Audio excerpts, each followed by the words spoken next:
Bien-aimés, nous voici encore une fois de plus dans sa présence. Et Dieu nous parle. Il a parlé au travers de la bouche de son serviteur, notre pasteur principal, notre papa le révérend.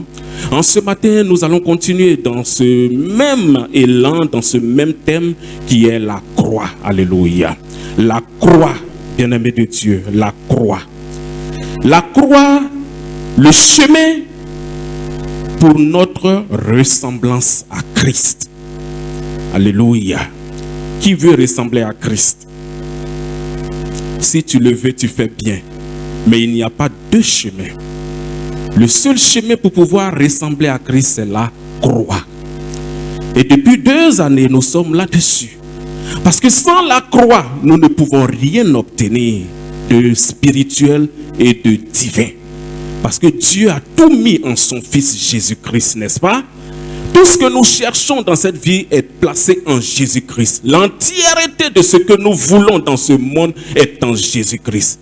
Et Jésus-Christ n'est pas venu comme ça pour faire quoi que ce soit d'autre que son œuvre pour donner sa vie en rançon pour nous. Et c'est ce qui nous donne de pouvoir nous tenir dans sa présence aujourd'hui. C'est ce qui nous donne de pouvoir venir dans sa présence aujourd'hui et de pouvoir le louer, de pouvoir le célébrer, de pouvoir le danser, de pouvoir faire des choses extraordinaires. Le Seigneur nous a aimés. Alléluia. Donc la croix, en ce matin, nous allons voir que la croix, c'est le chemin pour ressembler à Christ. Parce que ce que Dieu nous demande, ce n'est pas seulement d'avoir des villas, des femmes, des maris ou quoi que ce soit d'autre, mais de ressembler de mieux en mieux à son Fils unique, Jésus-Christ, qui est le premier-né parmi des frères. Alléluia. C'est pourquoi nous allons prendre notre Bible dans le livre de Romains chapitre 8, verset 29, et nous allons faire une lecture. Romains chapitre 8, verset 29.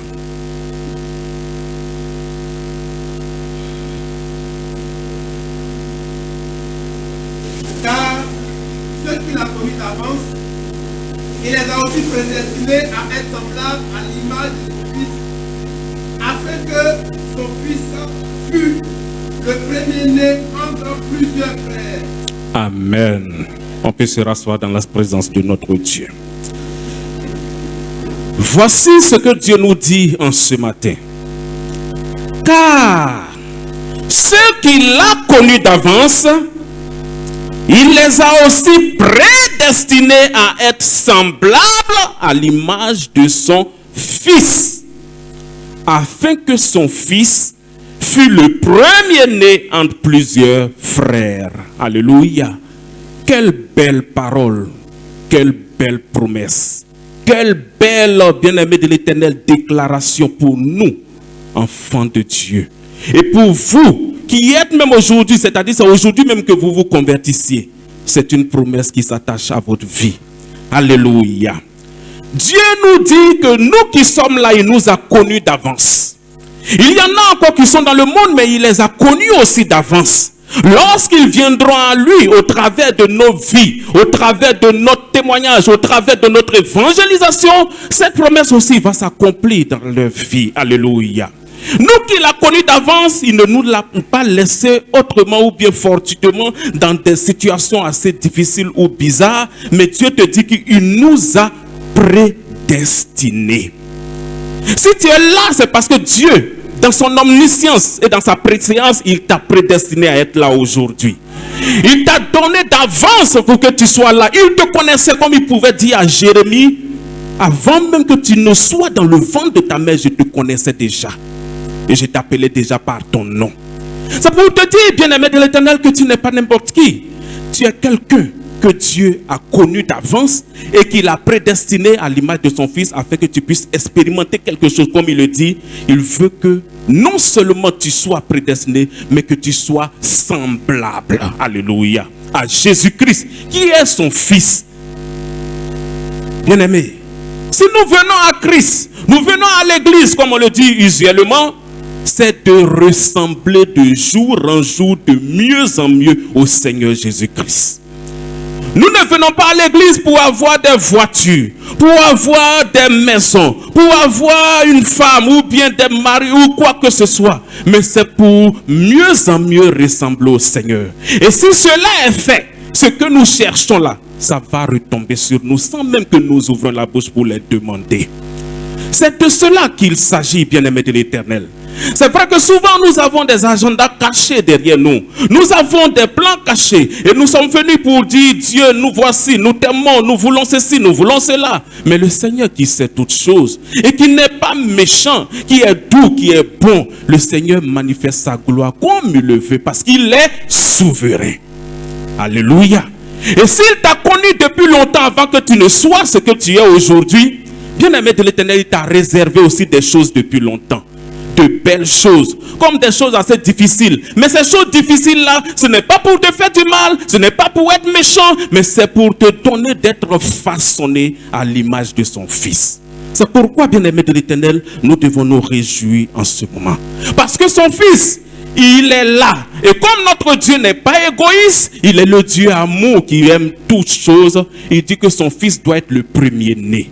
Pour que de la manière Jésus-Christ est là, nous aussi, toi, moi, nous tous, nous puissions être comme Jésus-Christ. Alléluia. Pour que nous tous, nous puissions hériter de son héritage, de son royaume et de tout ce qu'il a réservé à Jésus-Christ. Et Jésus-Christ est venu sur cette terre et il est venu manifester cela. Et quand il parlait, il a dit, voici, je m'en vais pour vous trouver une place au ciel. Alléluia. Pour que chacun, oui, où lui il est là, nous y soyons aussi. Ça, c'est une belle promesse pour nous. C'est pourquoi si nous sommes dans sa présence en ce matin, réjouissons-nous et bénissons son Saint-Nom. Alléluia. Parce qu'il nous a aimés et il fait des choses merveilleuses. En ce matin, bien-aimés de l'Éternel, avec ce thème, j'aimerais que nous voyions 5 pans de ce que nous devons faire. Alléluia. Je vais les lister et ensuite nous allons rentrer en profondeur. Le premier, ou bien la première partie, c'est que nous devons, bien-aimés de l'Éternel, changer de perception à l'égard de l'Éternel. Notre perception, c'est-à-dire de la manière que nous voyons Dieu, doit pouvoir changer quand nous avons accepté l'œuvre de la croix.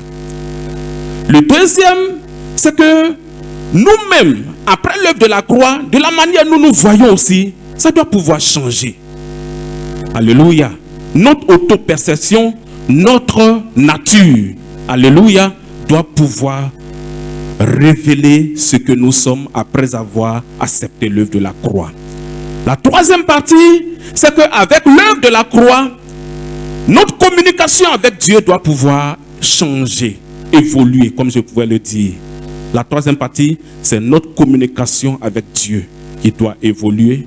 Ensuite, la quatrième partie, c'est notre foi. Nous devons faire des efforts. C'est là l'effort. Nous devons faire des efforts pour demeurer dans cette foi-là que Dieu nous a donnée au travers de la croix. Alléluia. Faire des efforts pour demeurer dans cette foi. Et ensuite, la dernière partie, enfin, nous devons, bien-aimés de l'Éternel, monter notre louange, nos actions de grâce à l'égard du roi des rois, du Seigneur des seigneurs, de celui-là qui nous a aimés. Que le nom de Dieu soit béni.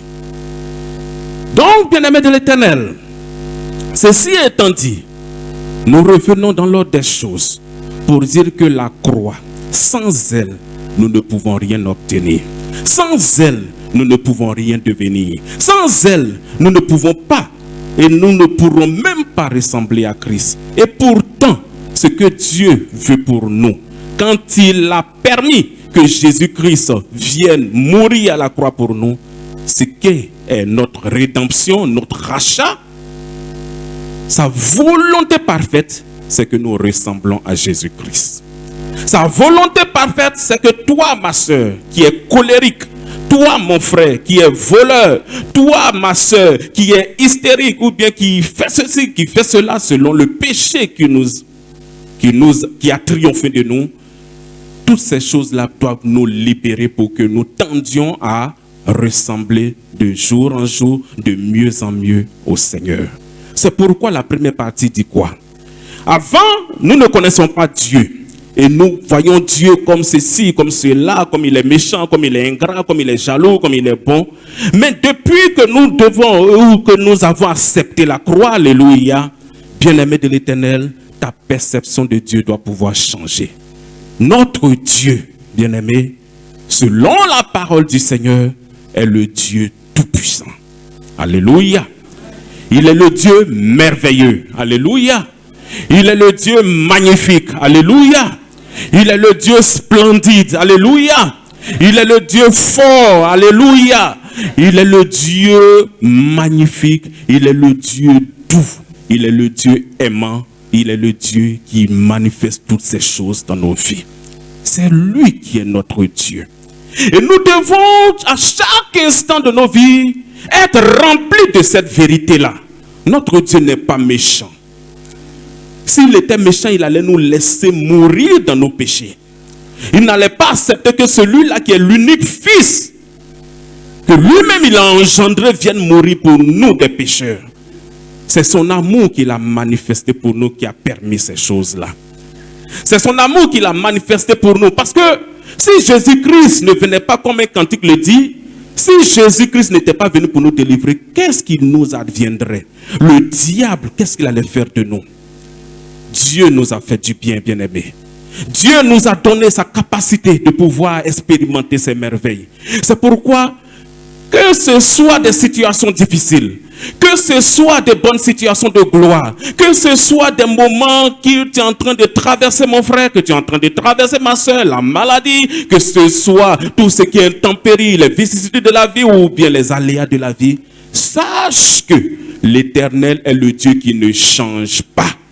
Il est le Dieu inébranlable et il est le Dieu qui est souverain. Souverain veut dire qu'on ne peut pas l'influencer. Il s'influence lui-même. Et c'est ce qu'on appelle la grâce de l'Éternel, la miséricorde de Dieu. Pour dire que ce que je ne mérite pas, le Seigneur me l'accorde à cause de sa grâce. Et ce que je méritais comme mort, pécheur, qu'on devait me tuer pour faire tout ça, le Seigneur dans sa miséricorde, il ne permet pas cela. Alléluia! Bien-aimé, il a fait cela pour nous tous qui sommes là. Si tu es là, que tu entends cette voix-là, c'est parce que Dieu a commencé à opérer quelque chose dans ta vie. Et pour ces choses-là, tout le temps, ou bien tous les jours qui restent pour que tu retournes à lui, bien-aimé, ton cœur doit pouvoir être rempli de cette joie-là pour dire que ton Dieu est amour, il est merveilleux, qu'il nous aime au-delà de toutes choses et qu'il n'est pas un Dieu méchant ou un Dieu qui nous veut du mal. Au contraire, bien au contraire, Dieu nous veut du bien. Parce que comme le cantique l'a dit, il nous prend dans la boue, il nous lave et nous fait asseoir avec la grand à la table des rois. Même s'il n'a pas fait cela pour nous, sachons que le Seigneur est bon. Alléluia. Parce que le souffle de vie que nous sommes en train de vivre, la respiration que nous sommes en train de respirer, l'air. Il y a des gens qui ont des millions et des milliards de dollars. Mais aujourd'hui, ils sont rentrés dans l'éternité. S'ils avaient suffisamment d'argent, ils pouvaient pouvoir acheter cela. Mais ça, c'est une grâce que l'Éternel nous donne de pouvoir toujours souffler et respirer l'air. C'est pourquoi, bien-aimés de l'Éternel, considérons ce que le Seigneur a fait pour nous. Considérons ce qu'il a dit. Et le premier verset que nous tous nous avons connu quand nous sommes donnés à Jésus-Christ, c'était Jean 3,16. Car Dieu a tant aimé le monde qu'il a donné son Fils unique, afin que quiconque croit en lui ne périsse point, mais au contraire qu'il ait la vie éternelle. Alléluia. Nous venons à Jésus, c'est pour la vie éternelle. Parce que Jésus-Christ, il a enlevé nos péchés, il a pardonné nos péchés, notre iniquité a été ôtée et il nous a rachetés et il nous fait donner de pouvoir expérimenter des merveilles.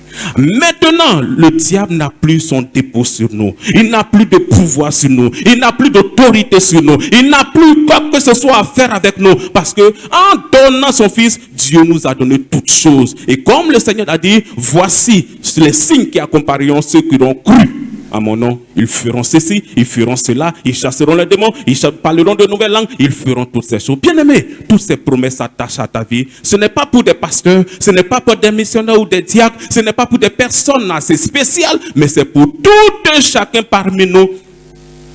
Parce que même les enfants, le dimanche passé, nous avons vu ce que Dieu a pu faire au travers des enfants. Ils ne sont pas pasteurs, mais voici des paroles qui sont sorties. Leur sketch, vous avez entendu, vous avez vu tout ce qui s'est passé. Toutes ces choses-là, c'est pour dire que Dieu nous aime. Alléluia. Et à cause de cela, s'il nous aime et que nous voyons que notre Dieu n'est pas ce que le monde croit, mais au contraire qu'il est le Dieu amour qui nous aime, bien-aimés, nous devons pouvoir le bénir et nous devons pouvoir l'accepter en tant que Dieu. Alléluia. Donc c'est cela, bien-aimés de l'Éternel, la première partie que nous devons voir pour dire que, comme Jean chapitre 4, verset 24 le dit, alléluia, je vais le lire assez rapidement, Jean chapitre 4, verset 24, dit ceci: Dieu est esprit et il faut que ceux qui l'adorent en esprit et en vérité. Voilà notre Dieu. C'est vrai que la parole de Dieu nous dit qu'il a créé, nous a créé à son image, alléluia. Mais c'est spirituellement Dieu voulait parler, parce que nous-mêmes physiquement, on ne peut pas ressembler à Dieu, sinon on allait être Dieu. Dieu parle de son image, son Fils. Spirituellement, Dieu nous a créés parce que lui, il est esprit. Et nous, maintenant qui sommes dans sa présence, nous devenons des esprits. Nous sommes des esprits avec lui parce qu'on l'adore en esprit et en vérité. Dieu n'est pas physique pour dire qu'on va venir se prosterner devant une statuette ou bien une idole ou quoi que ce soit. C'est en esprit, dans le cœur, dans notre entendement. Nous savons que le Seigneur fait de grandes choses. C'est pourquoi nous qui sommes là, nous n'avons pas besoin de blablabla. Nous n'avons pas besoin d'autre chose, des idoles, des idolâtres pour dire qu'on va mettre une croix sur notre cou, on va mettre la Bible à notre chevet ou bien dormir sur la Bible ou bien dormir sur... Je ne sais pas. Toutes ces choses sont de l'idolâtrie, alléluia, parce que Dieu, il est dans le cœur. Il est dans notre cœur. Et c'est la parole qui est dedans qui est importante. Parce que si tu ne connais pas cette parole et que tu n'appliques pas à ta vie, bien aimé, tout ce que tu es en train de faire, c'est du cinéma. Si le diable, même en te tenant sur cette chair-là, il peut venir t'attraper et partir avec toi parce que il y a quelque chose qui est en toi qui l'a attiré. Alléluia. C'est pourquoi, au lieu de faire ce cinéma-là, donnons-nous véritablement au Seigneur. Si nous professons être des enfants de Dieu, il faudrait que notre comportement puisse manifester la grandeur, la gloire, la sanctification, la transformation que le Seigneur veut que nous soyons dans nos vies. Tu es femme, tu es homme. Alléluia. Qu'est-ce que tu cherches encore d'autre? Il y a des attributs de femme, il y a des attributs d'homme. Et tu es marié, bien-aimé de l'Éternel. Et quand tu te maries, c'est pour toujours, alléluia. Tu n'as plus besoin de regarder à gauche ni regarder à droite, alléluia. Tu es un travailleur, tu vas au travail, tu dois pouvoir manifester Christ pour dire que tu ne dois pas voler les stylos pour venir à la maison, tu ne dois pas prendre les cahiers pour venir à la maison, tu ne dois pas surfacturer les choses. Toutes ces choses-là, bien-aimé de l'Éternel, c'est notre Dieu qui nous dit de faire, alléluia. Quand tu es ancienne personne, c'est-à-dire tu es homme, animal, c'est-à-dire tu ne connaissais pas le Seigneur, tu pouvais le faire. Mais à partir de maintenant que tu connais le Dieu de gloire, il faut que toutes ces choses-là puissent te libérer. Et nous allons voir cela dans la deuxième partie, alléluia, qui est de changer, d'adapter notre nature, alléluia, notre perception. Bien-aimés, nous sommes des enfants de Dieu. Et lorsque nous sommes devenus enfants de Dieu, 2 Corinthiens chapitre 5, verset 17 le dit si bien. Et je fais la lecture, 2 Corinthiens chapitre 5, verset 17. Nous connaissons tous ce verset qui dit que si quelqu'un est en Christ, il est une nouvelle créature. Les choses anciennes sont passées. Voici, toutes choses sont devenues nouvelles. Alléluia. Donc, avec ce verset, tu dois te réjouir. Tu dois commencer à manifester la grandeur de Dieu. Si tu étais unique, et ça c'est vrai, si tu étais voleur, tu étais un menteur, tu étais un kidnappeur, tu étais un mystique, tu étais un sorcier, tu étais ceci ou cela, et que tu es arrivé en Jésus-Christ, et ça c'est bon, parce que Dieu a dit, Jésus l'a dit, ce ne sont pas les bien portants qui vont à l'hôpital, alléluia, ce sont les malades. Et il a dit dans sa parole que de venir à lui, nous tous qui sommes fatigués et chargés, nous donnera du repos. Et si nous venons dans la présence du Seigneur, avec tout cet art-là, et que nous avons obéi, à savoir que nous avons cru en Jésus-Christ, bien-aimés, notre fardeau, nous devons pouvoir une fois pour toutes les déposer aux pieds du Seigneur. Afin que cette parole s'applique à nos vies. Si nous croyons en lui, et si nous sommes en lui, pas à côté de lui, si nous sommes en Christ, alléluia, si nous sommes en Christ, bien-aimés, La parole de Dieu déclare, et non pas moi, que les choses anciennes sont passées. Avortement est passé, vol est passé, mysticisme est passé. Toutes ces choses sont passées. Alléluia. Voici, toutes choses sont devenues nouvelles. Notre Dieu est un bon Dieu. Quand je dis un bon Dieu, c'est qu'il y a plusieurs autres dieux. Mais je vais vous dire que notre Dieu est le bon Dieu. Le véritable Dieu. Le Dieu qui manifeste sa gloire dans nos vies. Et lorsque nous sommes enfants de Dieu, comme vous et moi, nous sommes là dans la présence de Dieu, bien-aimés, nous devons connaître notre nature. Maintenant, nous sommes enfants de Dieu. Maintenant, nous sommes serviteurs de Dieu. Maintenant, nous sommes le peuple acquis de Dieu. Maintenant, nous sommes ces personnes que le Seigneur aime. Alléluia. Et ça, tu dois te l'approprier.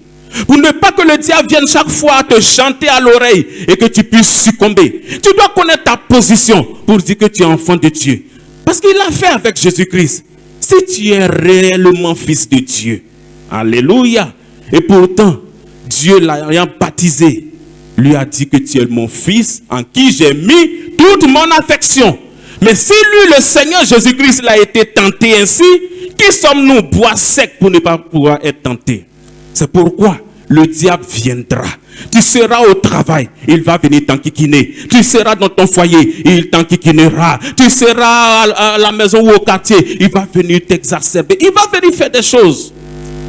Mais toi, tu dois connaître ta position pour dire que les choses anciennes sont passées une fois pour toutes. Jésus-Christ est mort une seule fois pour toutes à la croix. Il ne va plus redescendre pour venir mourir encore pour nous. C'est pourquoi quand nous doutons, ce n'est pas bon. Alléluia. Notre nouvelle foi que nous avons eue au travers de la grâce de l'Éternel, parce que qui avait cette foi-là? Nous avons des foi, nous avons, je dis, des foi dans le temps, en des démons, en des pratiques idolâtres, dans les fétiches de nos parents. Nous avons des adorations lugubres, les maraboutages de toutes ces choses. C'était là-bas notre foi était tournée. Mais le jour où nous avons accepté Jésus, cette nouvelle foi-là, Dieu nous l'a communiquée. Alléluia. Et s'il nous a donné cette foi-là, c'est cette foi-là qui nous donne de pouvoir nous tenir dans sa présence. Parce que, comme je le dis souvent, Dieu, il ne mange pas notre argent. Est-ce que c'est vrai? Il ne conduit pas nos véhicules. Ce qu'il aime en nous et ce qu'il consomme en nous, c'est notre foi. Plus nous avons foi en lui, plus il se glorifie. Plus nous avons foi en lui, plus il fait étacler toute sa dimension, il déploie son zèle pour nous. Alléluia. Notre Dieu, il n'est pas compliqué. Mais comme il nous a aimés, de la même manière et même au-delà de ce que nous aimons nos enfants, et nous savons qu'il y a un danger devant eux, et lorsqu'ils veulent aller vers ce danger, souvent les chicotent. C'est comme ça aussi Dieu nous reprend. Il nous reprend parce qu'il nous aime. Parce que si nous portons son nom et que nous allons quelque part d'autre et que nous allons chuter, tomber, c'est son nom. Le monde pouvait dire qu'il sera gâté. Et pourtant, Dieu dit que toutes choses concourent au bien de ceux qui aiment Dieu et qui sont appelés selon son dessein. Alléluia. Nous aimons Dieu et tout ce que Dieu fait pour nous est véritablement bon. C'est pourquoi notre perception pour Dieu doit pouvoir changer, bien-aimés. Nous devons nous aimer et savoir que nous sommes enfants de Dieu. Troisièmement, notre communication avec Dieu. Étant donné que nous connaissons Dieu, étant donné que nous nous connaissons, maintenant nous pouvons parler avec Dieu. Ce n'est pas qu'il y ait un intermédiaire entre nous. C'est vrai, Jésus-Christ a fait son œuvre. Mais maintenant, notre communication avec Dieu doit être véritable, vraie. Alléluia. Notre communication doit être profonde. Et notre communication doit pouvoir être régulière. Et notre communication doit pouvoir aller constamment jusqu'à ce que Jésus-Christ revienne. Alléluia. C'est-à-dire, nous devons prier. Nous devons parler avec Dieu. Nous devons lui dire des choses. Nous devons avoir confiance en lui. Nous devons communiquer. C'est ce que Dieu veut. Nos craintes, nos peurs, nous devons les confier à Dieu. Nos joies, nous devons aussi lui dire merci. Nos faiblesses, nous devons le lui dire. Nous devons parler parce que lui-même, il prend soin de nous. Et il dit qu'il nous connaît quand nous sommes dans les faiblesses, nos faiblesses. Et ce n'est pas des soupirs inexprimables que le Saint-Esprit aussi intercède pour nous. Alléluia. Dieu nous aime. Communiquons avec lui. Ne fermons pas la bouche. De la même manière, certains parmi nous sont volubiles pour dire à des personnes des choses qui sont spirituelles. Avant de le dire, il faut le dire déjà à Dieu. Et Dieu permettra que une autre personne vienne pouvoir te l'expliquer. Alléluia. Communiquons avec Dieu. Parlons-lui. Il veut nous entendre. Il est notre papa. Un papa désire que son fils vienne se confier en lui. Mais si tu es là que ton fils ne te confie pas en lui, en toi, et qu'il se confie en quelqu'un d'autre, tu vas te sentir inutile. Tu vas te sentir brimé. Et c'est ce que nous faisons tous les jours devant notre Dieu. Venons à Christ. Recommandons-lui toutes choses. Parlons-lui de nos faiblesses et demandons-lui de nous élever, de nous délivrer, de faire des choses. Et son nom sera glorifié dans nos vies. Alléluia. La quatrième partie, c'est notre effort. Et ça, tout enfant de Dieu doit pouvoir le faire.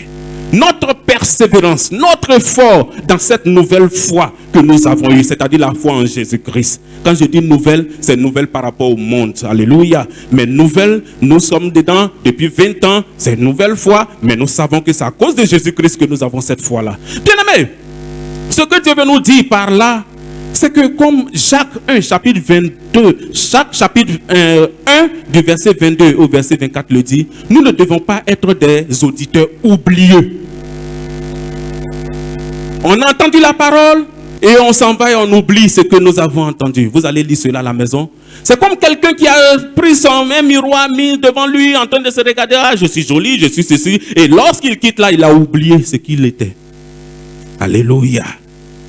Et c'est comme une personne qui, comme Jacques 22 le dit, Jacques 1 verset 22, ne vous prenez pas seulement à écouter la parole, mais mettez-la en pratique afin que vous soyez heureux. Alléluia. Donc, nous devons demeurer dans cette foi-là. L'effort que nous devons faire, c'est de pouvoir toujours aller croissant dans la connaissance du Seigneur. Aller et à chaque fois nous perfectionner dans la connaissance de notre Dieu. À chaque fois nous donner à Dieu, être des amis de Dieu, mettre en pratique sa parole. Parce que si nous entendons sa parole et que nous la mettons pas en pratique, cette parole-là va s'opposer à nous. C'est pourquoi souvent nous disons que l'onction tue. Si tu as Dieu en toi, que tu ne veux pas laisser couler Dieu, il te dit fais ceci, tu ne veux pas faire. Dieu dit qu'il est terrible de tomber entre les mains du Dieu vivant. Tu peux tomber entre les mains du Seigneur, de Satan, Dieu va te délivrer. Au nom de Jésus, Dieu te fait. Entre les mains des hommes, Dieu peut te délivrer. Mais si tu tombes lui-même entre ses mains, c'est-à-dire que tu es en train de faire palabre avec Dieu, qui pourra te délivrer? Bien-aimé, c'est de cela qu'il s'agit. À cause de ça, mettons en pratique sa parole. Ne soyons pas des auditeurs oublieux, parce que la croix nous a donné la capacité de pouvoir ressembler à Christ. Jésus-Christ, quand il est venu sur cette terre, il dit, je ne fais rien de moi-même, mais je mets en pratique ce que je vois faire mon Père, alléluia, qui est dans les lieux. S'il oubliait, comment il allait opérer les miracles? Et vous avez vu que tous les miracles qu'il a fait, il ne les a pas fait de la même manière. Il y en a, il a pris la boue. Il y en a, il a dit, tu es guéri. Il y en a, il t'a dit, va te laver. Il y en a, il a fait des choses. Même il y a des démons, les légions qui sont venus s'agenouiller, ils sont partis. Il y a des bâtiments, même il n'a même pas parlé, les démons ont fui. Dieu est le Dieu dynamique. Il est le Dieu humiliable. Il ne change pas, mais il change ses méthodes aussi. C'est pourquoi nous, il ne faudrait pas que nous soyons oublieux. Il faut que nous fassions comme Moïse. Quand il est parti sur la montagne, il a fait 40 jours, 40 nuits. Quand il est descendu, la gloire qui était sur lui, ça a impacté tout le monde. C'est comme ça, nous aussi. Nous sommes dans la présence du Seigneur. Quand nous sortons, la gloire, quand nous parlons à des personnes. Et ça, c'est des témoignages. Même souvent, quand j'ai fait l'enseignement à l'université ou bien quand je suis à Soubré, il y a des parties, quand je dis ceci, on dit, oh, toi, on savait que tu étais pasteur. Alléluia. Et souvent, ils acclament. Je dis, Jésus-Christ est véritablement Seigneur. C'est pour dire que nous tous là, quand on arrive dans un milieu, déjà notre comportement, déjà nos paroles doivent pouvoir manifester Jésus-Christ. Et nous devons être des intermédiaires de Jésus-Christ. Au travers de nous, ces personnes viendront à Jésus. C'est ce que Dieu veut pour nous. Ce n'est pas la voiture, ce n'est pas le travail ou les voyages, mais c'est ce que Dieu veut pour nous, nous ressembler de jour en jour à son Fils, afin que beaucoup de personnes qui sont encore dans le monde puissent venir à lui et que nous puissions être jugés bons et véritables et bons et, comme on appelle, fidèles serviteurs, et que nous puissions entrer dans la joie de notre Maître. Alléluia. Dieu sait ce qu'il veut pour nous. Et en cinquième lieu, bien-aimés, si nous avons fait cela, la croix nous donne aussi la capacité de pouvoir louer notre Dieu, de lui rendre des actions de grâce. Ça, c'est la fin de toutes choses. Et je pourrais même dire que c'est le début de toutes choses. Il faut que nos cœurs puissent élever des actions de grâce, de la louange à l'Éternel Dieu vivant. Parce que ce que Dieu ne peut pas faire de lui-même, lui qui est Elohim, celui qui existe par lui-même, personne ne l'a créé. Bien aimé, la seule chose qu'il ne peut pas faire, c'est de s'adorer lui-même. C'est de se louer lui-même. Et c'est la voie pour laquelle Dieu nous a créés, toi et moi. Notre travail, c'est de le louer, de le célébrer, de le danser. Que nous soyons contents, que nous ne soyons pas contents, que nous ayons mangé, que nous n'ayons pas mangé, que nous ayons des voitures, que nous n'ayons pas de voitures, que nous soyons mariés, que nous ne soyons pas mariés, que nous ayons des enfants, que nous n'en ayons pas. Bien-aimés de l'Éternel, Dieu nous demande de le louer. Alléluia. Louons l'Éternel. Le psaume 150 le dit, que tout ce qui respire loue l'Éternel. Et si tu es là ce matin que tu me vois et que tu sais que tu respires, il faut que en tant que fidèle de la zone missionnaire Israël et en tant que fidèle du monde entier et de toute l'église centrale, nous puissions louer l'Éternel, lui rendre des actions de grâce, pour lui dire merci lorsque nous nous levons, pour lui dire merci lorsque nous rentrons, pour que nos vies soient une perpétuelle action de grâce à l'égard de l'Éternel, le Dieu vivant. Ce qu'il fait pour nous, ça dépasse ce que nos parents font pour nous, ça dépasse ce que nos frères font pour nous, ça dépasse ce que quiconque fait. Mais nous qui nous a prédestinés, comme il a dit dans son verset phare que nous venons de voir dans Romains 8, verset 29, nous qui nous l'avons connu d'avance, le Seigneur est capable de faire toutes choses. Et s'il nous donne de pouvoir être à l'image de son Fils, c'est vrai. Quand nous serons au ciel, nous allons le bénir. Mais anticipons ces choses-là. La croix nous donne la foi pour anticiper les choses. C'est-à-dire, avant d'arriver là-bas, il faut croire. Jésus-Christ, le monde dit, il faut voir avant de croire. Mais le Seigneur dit, il faut croire avant de voir. Alléluia. Et cette foi-là nous donne d'anticiper les choses. Et c'est ce que la croix a fait pour nous. C'est pourquoi, bien-aimé de l'Éternel, je crois pour ma part que le Seigneur a tout accompli. L'œuvre de la croix qu'il a opérée, son sang qu'il a versé, quand il a dit, Seigneur, tout est accompli, cette œuvre-là, cette parole transcende tout le temps et fonctionne encore aujourd'hui. C'est pourquoi si nous sommes là, croyons en Jésus, croyons aussi en nous et sachons que nous avons pris le bon chemin qui est le chemin de la vie éternelle. Et nous qui sommes là, qui sommes encore dans des péchés, des personnes qui ne sont pas encore bien droites devant le Seigneur, il faut que la sanctification soit votre lot à partir d'aujourd'hui. Dans ce mois d'août, le 8e mois de l'alliance, Dieu renouvelle son alliance. On peut repartir sur de nouvelles bases. C'est pourquoi il a dit dans sa parole, sans la sanctification, nul ne verra le Seigneur. Alléluia. Notre Dieu est amour. Parce que le diable opère des miracles. Il fait des choses, mais il n'est pas amour. Le diable opère des miracles, il opère des choses, mais il n'est pas le Dieu tout-puissant. Alléluia. Il n'est pas le Dieu saint. Il est dans le péché parce que lui, il est déjà condamné. Nous ne le suivons pas. Nous sommes avec Jésus-Christ, comme il le dit dans l'Apocalypse. Puisses-tu être chaud ou froid? Parce que si tu es tiède, le Dieu, il te vomit. Nous sommes dans sa présence, soyons chauds pour être dans sa présence. Louons-le, adorons-le, célébrons-le. Ce qu'il nous demande, la grande commission qu'il nous a donnée, c'est d'aller et de faire par tout le monde, de toutes les nations, des disciples, et de les baptiser et de les enseigner à obéir à sa loi. C'est pourquoi j'aimerais vous dire, bien-aimés de l'Éternel, que vous êtes dans le bon dépôt, comme je le disais tantôt. Continuons notre marche envers l'Éternel. Notre Dieu, il n'est pas oublieux. Notre Dieu, il veille sur sa parole pour accomplir ses promesses dans nos vies. Ce qu'il nous a dit, il va l'accomplir. Si tu dois enfanter, tu enfanteras. Si tu dois travailler, tu travailleras. Si tu dois voyager, tu voyageras. Mais toutes ces choses-là, même s'il arrivait, on ne voit pas, croyons toujours en lui parce qu'il est souverain. Alléluia. Il est souverain. Et il est souverain et il demeure souverain. Ça veut tout dire. Un président ne peut pas l'influencer. Et un roi ne peut pas l'influencer. Quiconque, États-Unis, France, ne peuvent pas influencer le Seigneur. Et pourtant, tu es là et tu communiques avec lui. C'est que tu es dans de bonnes mains.